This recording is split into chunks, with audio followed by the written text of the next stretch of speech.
साल 1916 तंग गलियों से होकर एक बारात गुजर रही थी जिसमें दूल्हा बना था वो शख्स जो आगे चलकर हिंदुस्तान का प्रधानमंत्री बनने वाला था। जवाहरलाल नेहरू और कमला कौल की शादी पुरानी दिल्ली की हवेली में हुई थी जिसका नाम था हक्सर हवेली। जिस रास्ते से नेहरू जी की बारात गुजरी थी वो दिल्ली का फेमस चांदनी चौक था। चौथी क्लास का ऐसे होता तो हम कुछ इस तरह शुरुआत करते कि चांदनी चौक यानी वो जगह जहाँ बहुत सारे रास्ते मिलते हैं, चौकों में चौक चांदनी चौक। हालांकि सवाल ये है कि वो कौन से रास्ते हैं जो चांदनी चौक में आकर मिलते हैं। कमला नेहरू की पुश्तैनी हवेली को जाने वाला एक रास्ता, उसका जिक्र तो हमने कर दिया। एक और रास्ता है गली कासिम जान की तरफ जहां गालिब कभी हुक्का गुड़गुड़ाते थे। यही मौजूद है गालिब की हवेली। और ऐसी ही कितनी इमारतें हैं, कितने ही रास्ते हैं जो चांदनी चौक पर आकर मिलते हैं। ऐसे में एक रास्ता है जो स्पेस में नहीं टाइम में चलता है, रास्ता जो 400 साल पीछे इतिहास में लेकर जाता है। क्या है चांदनी चौक का इतिहास, किसने इसे बनाया, इसका नाम चांदनी चौक कैसे पड़ा, ये सब जानेंगे आज के इस वीडियो में। स्वागत है आपका हमारे यूट्यूब चैनल एक नॉलेज ईयर पर। अगर आपने अभी तक हमारे चैनल को सब्सक्राइब नहीं किया है तो प्लीज़ हमारे चैनल को सब्सक्राइब कर लीजिए क्योंकि हम ऐसे ही इंटरेस्टिंग वीडियो लाते रहते हैं। कहानी शुरू होती है साल 1628 से। मुग़लों की राजधानी तब दिल्ली नहीं आगरा हुआ करती थी। 14 फरवरी के दिन ताजपोशी का मौका था। खुर्रम उर्फ शाहजहाँ बादशाह बनने जा रहे थे। आगरा में हालांकि शाहजहाँ का दिल नहीं लगता था। वजह आगरा की तंग गलियों में निकलने वाले जुलूस की चौड़ाई कम पड़ जाती थी। शाहजहाँ चाहते थे कि जब हाथियों पर बैठकर उनकी सवारी निकले तो काफिले में पूरा शहर शामिल हो जाए। इसके अलावा आगरा में एक और दिक्कत थी, बाज़ारों की कमी। शहजादी रोशन आरा और शाहजहाँ आरा के लिए आगरा में बाज़ार छोटे पड़ जाते थे। इन सब के अलावा नए बादशाह अपने लिए एक नई राजधानी भी चाहते थे कि अब मैं यहाँ आ गया हूँ तो नया सिस्टम चलेगा। और ये राजधानी ऐसी होनी थी जो मुग़ल सल्तनत की ताकत को जस्टिफाई करती नज़र आए। लिहाजा बादशाह ने आदेश दिया कि एक नई राजधानी बने। अब इस नई राजधानी के लिए चुना गया शहर दिल्ली को, जो मुग़लों से पहले हिंदुस्तान की सियासत का केंद्र हुआ करता था। दिल्ली में 1639 में काम शुरू हुआ और 1649 में नई राजधानी बनकर तैयार हुई। नई राजधानी को नाम मिला शाहजहानाबाद, यानी शाहजहाँ का शहर। शाहजहानाबाद का कंस्ट्रक्शन शाहजहाँ ने करवाया। वहीं इसके बाज़ारों के कंस्ट्रक्शन का जिम्मा मिला शहजादी शाहजहाँ आरा को, जो मुग़ल हरम में एक ताकतवर शख्सियत थी। 1631 में मुमताज़ महल की मौत के बाद शाहजहाँ आरा को बादशाह बेगम यानी फर्स्ट लेडी का ओहदा मिल गया और कंस्ट्रक्शन और आर्किटेक्चर के मामले में हर कोई उनकी दाद देता था। आगरा की जामा मस्जिद को जहाँ आरा ने ही बनवाया था और इस काम के लिए सारा पैसा उन्होंने अपनी दौलत से ही लिया था। दिल्ली में जब बाज़ारों के कंस्ट्रक्शन की बात आई तो इसका जिम्मा भी जहाँ आरा ने अपने सिर लिया। चांदनी चौक 1650 में बनकर तैयार हुआ। हालांकि ये 21वीं सदी के चांदनी चौक जैसा नहीं था। जहां आरा ने जो चांदनी चौक बनवाया उसकी लंबाई 1400 मीटर और चौड़ाई 500 मीटर के लगभग थी। यहाँ 1560 दुकानें हुआ करती थीं जिसमें दुनिया भर का सामान बिकता था। इसका नाम चांदनी चौक क्यों पड़ा, इसे लेकर अलग अलग कहानियाँ हैं। मसलन चांदनी चौक के बीचों बीच पहले एक तालाब हुआ करता था।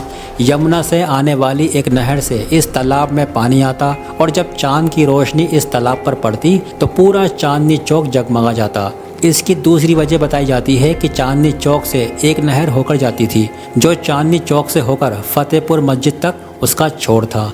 पूरा चांदनी चौक आधे चांद के आकार में बना हुआ था और जब चांद की रोशनी नहर पर पड़ती तो पूरा बाज़ार रिफ्लेक्शन में नहर में दिखता था।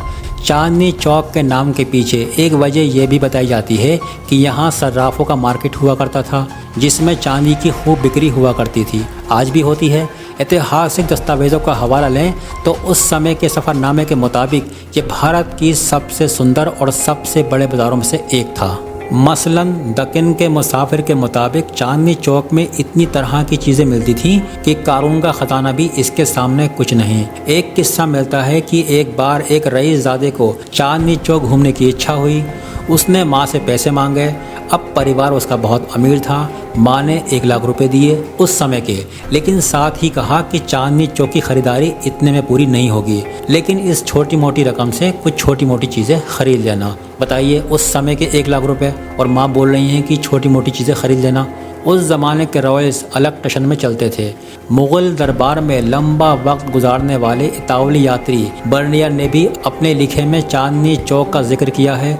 बर्नियर के मुताबिक जहां आरा ने चांदनी चौक में बड़े सराय का कंस्ट्रक्शन करवाया था और इस कंस्ट्रक्शन को कहा जाता था कारवां सराय, और जो भारत की सबसे सुंदर इमारतों में से एक थी। बर्नियर ने इसकी तुलना फ्रांस के रॉयल पैलेस से की, जहां आरा का सराय तो तोड़ दिया गया, लेकिन फ्रांस का रॉयल पैलेस 21वीं सदी में भी बरकरार है और इसे फ्रांस की सबसे सुंदर इमारतों में से एक माना जाता है। पुराने चांदनी चौक के बारे में ऐतिहासिक दस्तावेजों से पता चलता है कि इसके रास्ते के साथ शहतूत के पेड़ लगे हुए थे और ईद के दिन बादशाह की सवारी पूरे लाव लश्कर के साथ चांदनी चौक से ही निकलती थी। ऐसे ही एक जुलूस की तस्वीर आप स्क्रीन पर देख सकते हो, जिसमें मुग़ल बादशाह बहादुर शाह का जुलूस चांदनी चौक से गुजर रहा है। मुग़ल काल में चांदनी चौक ने कई चांदनी रातें देखी, हालांकि अमावस के कुछ चांद भी इसके हिस्से में आते रहे।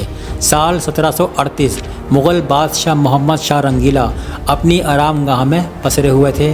अचानक एक हरकरा दौड़ता आया और उसने बादशाह को एक बेहद ज़रूरी चिट्ठी पकड़ाई।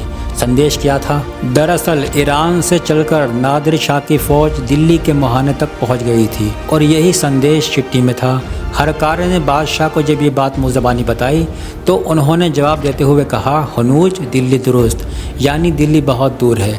हालांकि ना दिल्ली दूर थी और ना नादिर शाह। नादिर शाह की फ़ौज दिल्ली में दाखिल हुई और चांदनी चौक के पास ही एक तिराहे पर बैठकर नादिर शाह ने दिल्ली में उस समय कत्ले-आम का आदेश दिया था, जिसकी दिल्ली के इतिहास में दूसरी मिसाल कभी नहीं मिली।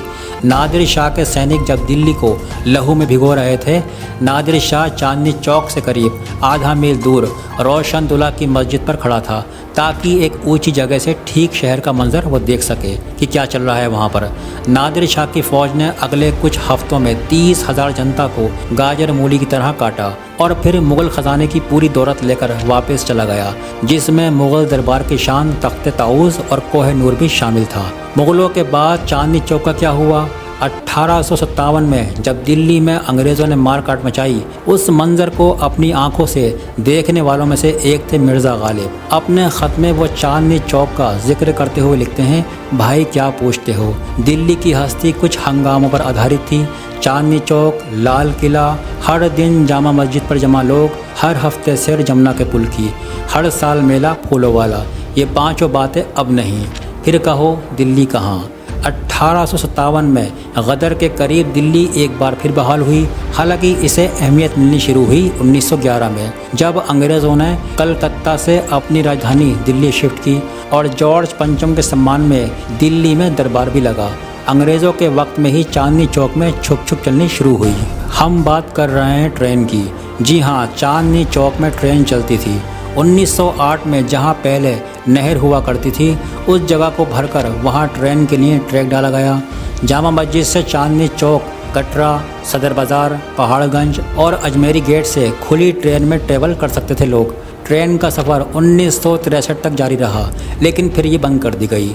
चांदनी चौक वक्त के साथ बाज़ार के साथ साथ एक रिहायशी इलाके में तब्दील हुआ। मुग़ल काल की गलियाँ, कूचे, कटरे, हवेलियाँ आज भी यहाँ देखी जा सकती हैं। मसालों से लेकर कपड़ों तक, शादी के कार्ड से लेकर खाने पीने की चीज़ों तक, चांदनी चौक 21वीं सदी में भी भारत के सबसे बड़े बाज़ारों में से एक है। एक अनुमान के मुताबिक हर रोज़ 4 से 5 लाख लोग ख़रीदारी के लिए चांदनी चौक आते हैं। हालांकि ये मार्केट इतना कंजेस्टेड है कि दरबे जैसी दुकानों में आग या ऐसी किसी दुर्घटना का खतरा लगातार बना रहता है। अभी कुछ दिन पहले ही 13 जून 2024 को चांदनी चौक में आग लगने की एक बड़ी दुर्घटना हुई थी। हालांकि 2020 में फेस लिफ्ट के बाद चांदनी चौक में कंजक्शन में कुछ कमी आई है, बहुत कम। सरकार यहाँ दोबारा ट्रम शुरू करने की योजना भी बना रही है। हालांकि जितना हुआ है उस ज़रूरत के हिसाब से बहुत कम है।